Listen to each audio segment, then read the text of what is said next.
that? Oh, actually, that's a kind of cool shot there. With the, gives it a yellowy tinge.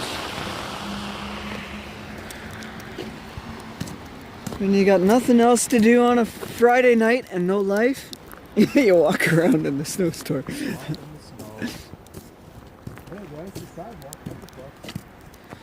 Yeah, see, they're constructing a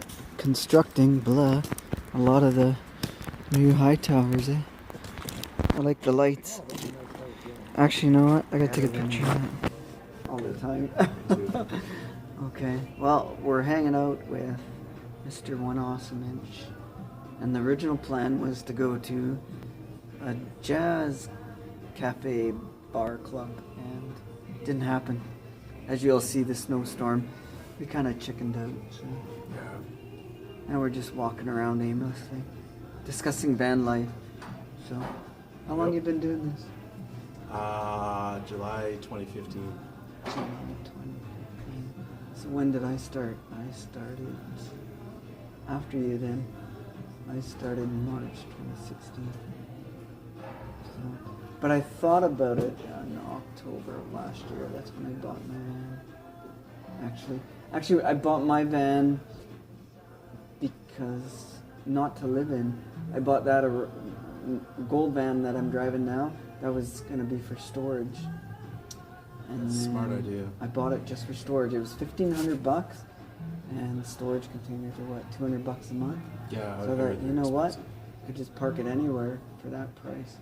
So, but then after thinking it over, I thought twice and I converted it. So there you go. I'm glad I did because it's so cheap. Yeah, it's a good even out here thing. I don't know how much a storage unit is, but it's at least $200 a month. And you know, if you can, I mean, you're gonna pay $100 for insurance anyway, so yeah, it's still cheaper. It's true. Unless you can park it on a friend's yard or whatever, and not have to insure it. That's true. Sounds good. And that's what I was gonna actually do. Yeah, I was gonna park it in Winnipeg. A friend of mine says, "Yeah, I'll store it over the winter while you travel out to Vancouver and get settled, and pick it up whenever." And actually, speaking of that, that's where my other van is. It's got all my belongings back in Brannan at our property, so I just have everything stored. Well, there's no leaks. No, that one doesn't leak. No. Well, they're under freaking more snow than us. I think they got almost a foot or something. And minus the 24 this week. So I'm happier, even though it's -7 and I'm complaining. You know what? It's minus 25. Way colder out there. In the day, and I shouldn't complain. So we've been doing this over a year. So what do you think of it? About a year and a half. Year and a half. Wow. So what do you think of it so far? Are you still okay with it? I'm okay with it. There's, you know, pros and cons, just like everything else. But kind of having a hard time thinking of paying rent again. It's just, you know, as long as you have access to water and somewhere to cook, and it's pretty good. You know, aside from that, you know, if I want to watch any videos or whatever, I just go into a cafe or the library. Yep. Surf the internet using data. That's it. Yeah, you're less data than I am, I think. He has, whatever, 3 gigabytes or something. I got 15. I use a lot of mine, and I shouldn't, but I do the same thing. I go to Starbucks, or the libraries here are good. If you go to Kitsilano, you can't get on unless you have a card, but here the libraries are decent. And I'm a library geek anyway, so. Yeah, libraries are good. I don't go to the library that much, actually. I you know, after work, I'll go sit in Starbucks for an hour or so, and then I just get tired of it, and then I usually go work on one of my vans. Yeah, you're still in the process. Until it's time for some food, and then go to bed. See, there's another difference in it, is that I'm not working, so I got more time in my van at this point. The nicer thing is, at least when you're working, you're out of the van. Yeah. I'm lucky that way. I don't want to stay in the van. And I've realized ever since I've started doing this, 3 or 4 hours, I don't want to be in the van if I'm awake. Yeah. It's just not, I just need to go out and do something. It's funny though, because when I used to live in an apartment or condo, I'd always want to. I'm a homebody. I just want to stay inside. Yeah. Now I'm kind of the opposite. Yeah. See, actually, that's the same thing when I was living in an apartment. The last one I lived at, I was lucky enough to have a balcony overlooking the west side, so I always get the sun coming down. So I like sitting on the balcony, read a book, and to have some tea and watch the sun go down. It was nice. Or you could barbecue off the balcony, so I did like that. But I don't really miss the room, really, having that much space. A lot of it I never used anyways. It was a large apartment. Actually, the bedroom, I never even stayed in the bedroom. It had a large one bedroom. It was all storage. Just the kids would use it when they would come over. And I just slept in the living room. Fine, as long as you don't have the Kinda septic fun. card around. I mean, Yeah. they say 80% of the time you use 20% of your stuff. It's a statistic that kind of really sparked my interest in minimalism a couple of years ago, 3 years ago. And, I really thought about that, and that was really interesting. Just get rid of 80% of your stuff. You don't use it most of the time anyway.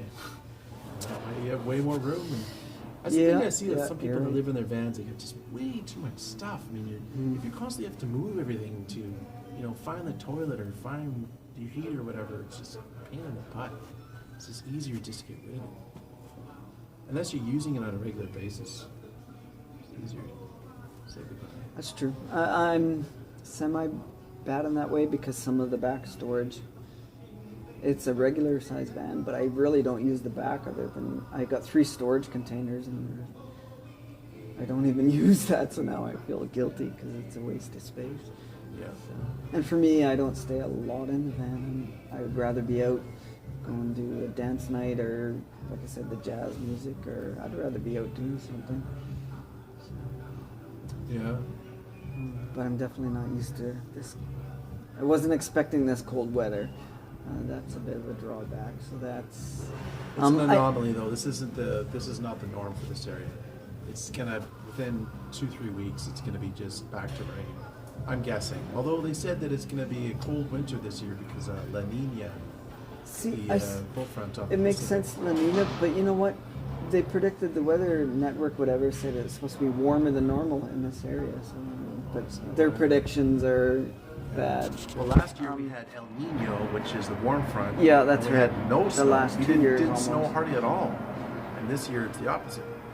So And I brought up the cold weather because you know what? I haven't had any, to me, bad lights. I haven't had any challenges. Everybody takes living in a van different. And they say, oh, there's a lot of challenges or breakdowns and whatever. In the 1 year, I have no issues, no challenges until this bit of a cold snap. For me, that's a bit of it's been a challenge. 3 now. sleeping bags will do it. Yeah, I got one in a blanket. So. I'm fine once I'm in the bed. It's what I found. I made a video of this on the other day. Yeah. Just wear all my clothes and lay on the bed for about half an hour, and then bundle up in the sleeping bags. And then in the beginning, what I used to do is I used to take everything off that I'd be sleeping in just like regularly, and then lay down and go, oh, this is amazing, for the first half an hour. Then I realized, why not just keep my jacket on? And just lie down, and then within half an hour, I'm good. That's what I do now. Actually, you know what? It's funny that you say that because I picked that up from watching one of your videos. I have a similar downfill, and I would usually just use a regular short sleeve shirt, a sweater, and then a cottony over, not a jacket, but a sweater. And then I've seen that you're wearing that one, and then I have a downfilled jacket, and I started wearing it, and yeah, that made a big difference. When I jump into bed, because I use my van a lot, it's pretty warm inside already, but it was waking up in the morning. Yeah, that's the worst. When I'm in the cocoon, it's great. Yeah. I'm warm, and then I jump out of that cocoon. It's like, holy shit, it's actually cold out here. Yeah, I know. That's the worst part of the day. It's oh my the morning. God. Yeah. That's why, like lately, when it's really cold at -7, I'll just like eat my cereal with my jacket on, fast as I can, get out, and I'll just bring my clean up stuff to work and just do it in a private bathroom, and nobody knows. Make sure I don't leave a mess, and I'm good for the day. So that way, it's not fun being in the van in the morning. It's cold. But now that it's back to zero, it's not too bad because I had a heater, right? In the day, actually, it's really nice here. When it gets to +2, +3, it's actually really nice in the day with the sun. But other than that, I've had absolutely no challenges. I don't mind having a small space. I don't mind it. It's Yeah. comfy, cozy. Security, most places I feel secure. I haven't had any issues, but I'm pretty careful about where I park. I only Yes. park in lit Yep. areas. Yep. In busier areas like on streets where there's an apartment block, I'll park there. But the biggest thing you got to be a little bit apprehensive is break and enter, because they're probably not Yeah. breaking in to do you any physical harm. They just want to steal your stuff. Yeah, steal the So stuff or if you're vehicle. parked in a well-lit area, there are areas in Vancouver I wouldn't park for sure because you're just asking for trouble. But Yeah. I find the suburbs are better. And that's what I do when I'm searching for a spot to sleep or stay overnight. I will go follow right? If I see other vanners or motorhome dwellers, then I kind of know that area is reasonable enough to stay. Actually, it's funny because I was at Canadian Tire down by close to here, and I pulled in on the street in behind a regular van, but there was another RV behind me, probably a good 25-30 footer. And it's funny because I could hear them cleaning streets or doing whatever. They were bringing in shipment containers to the Canadian Tire, whatever product that they're bringing in. And I could hear the guy as he's trolling something on a pallet or whatever. He's like, oh God, here's another damn van here around here. I could hear him. In the next clip, you can see me and One Awesome discussing what is the better van, a Ford, a Chevy, or a Dodge, or, well, Mercedes or any of the other ones. And you know what? You can say this and that about them, and as much as I have a love for Dodges, the best van is a van that is running. And actually, the Chevy van that I have driving now has been the most reliable van for me, so that's what we're doing at the moment. Chevy. And that's why I bought an older van too, because I can fix it. So if I have a breakdown of a problem, everything's simple. I don't have to do computer, it's not electrical. Because I noticed, like finding Simon and a few other ones, they have the Dodge vans, and some of the Dodges are bad with wiring and computers. Despite what Justin Incredible says.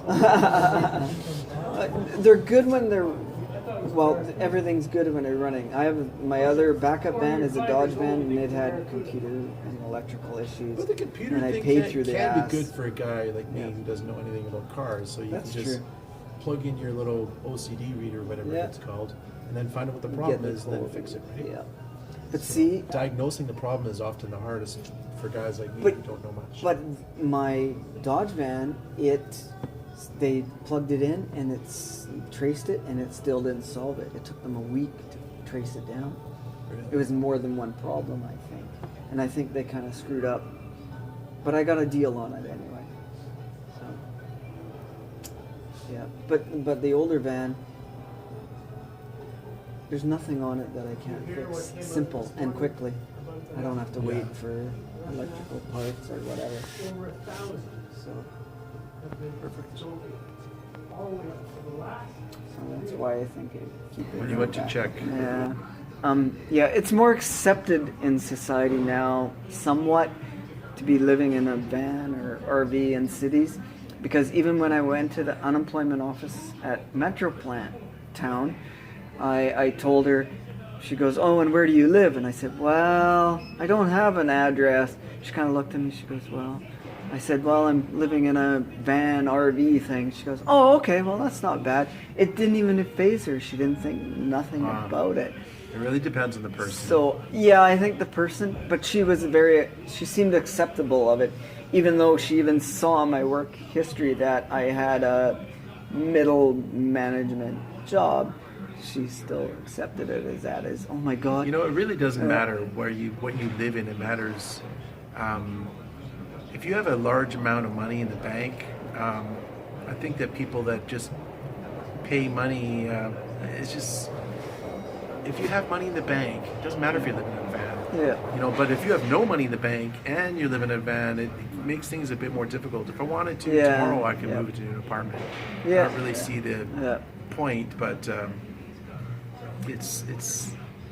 I think it's a lot more comforting to know that, you know, because if that van breaks down and you don't have any money to fix it, and Then what do you do? Then what Yeah. do you do? You need a Now you're backup gonna- van. You could be homeless pretty Yeah. easily, and that would really, really suck. You really need to have an emergency fund. That's right. Or a backup van. And that's why I have a second van.